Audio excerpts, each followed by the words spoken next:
troisième passion qui nous anime avec l'Observatoire, eh bien, c'est l'amour de la chose, du contenu imprimé. Vous savez peut-être que ESCP Europe a été la première école à créer un master édition avec l'Asfored. C'est un master qui tourne très bien, qui est aujourd'hui parrainé par le directeur général des éditions Stock.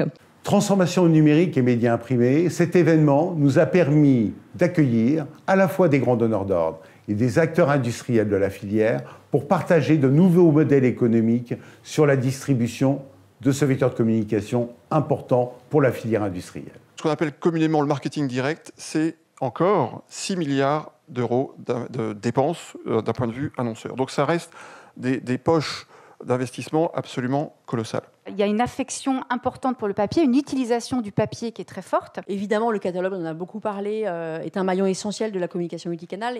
La communication, elle est la même, c'est-à-dire qu'il faut faire vivre en synergie, dans le bon mix, des moyens qui sont des moyens physiques et digitaux et qui doivent être calqués sur le modèle commercial de l'enseigne. Quand le client saisissait sa réservation pour aller recueillir son t-shirt et son memento, parallèlement à ça, nos conseillers recevaient un mail récapitulant en fait le passage des clients. Donc, ils savaient d'ores et déjà qui allait venir dans le dépôt. Est-ce que la question se pose vraiment en termes de print ou pas print, data ou pas data?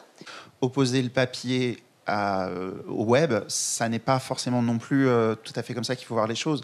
À nouveau, il faut être présent là où le consommateur nous attend.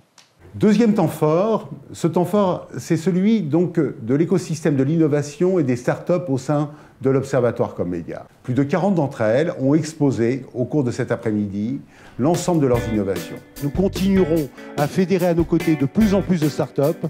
Nous en avons 180 à nos côtés.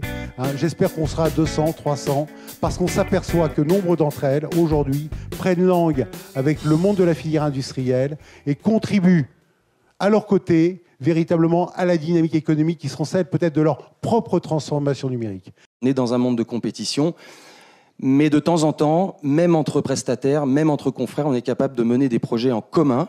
Et si ça tire l'ensemble de la filière vers le haut et que ça amène des solutions, on trouve ça très valorisant. La prise de conscience de l'importance du traitement des données à l'intérieur de l'entreprise, c'est quelque chose qui se décide en amont. Avant de penser outils, technologie, sur quoi faut-il focaliser ses efforts? On a identifié 3 forces principales. La première, c'est le client, et ça, visiblement, ça a été un peu au cœur de certains de vos débats ce soir, c'est d'essayer d'améliorer la connaissance et la proximité client. Et comment inclure au maximum le client dans tout le processus de conception, de création et de distribution de ces produits, que ce soit en B2B ou en B2C.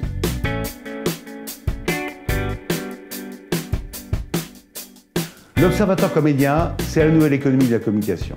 C'est à la fois des groupes de travail, c'est à la fois des événements, des rencontres, des travaux, mais c'est aussi et surtout des valeurs que nous portons tous ensemble.